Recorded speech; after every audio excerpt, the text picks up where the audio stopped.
তো দেখো, আমি একটা ওয়েট লস ড্রিঙ্ক বানাচ্ছি এখন।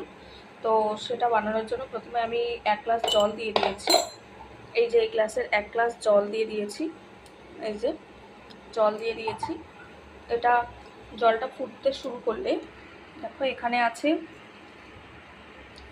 জিরে, মৌরি আর জোয়ান, তিনটে একসঙ্গে মিক্স করে আমি রেখে দিয়েছি। 50 গ্রাম করে নিয়ে মিক্স করে রেখে দিয়েছি। এরপরে এটা আমি 1 চামচ মতো দিয়ে দেব।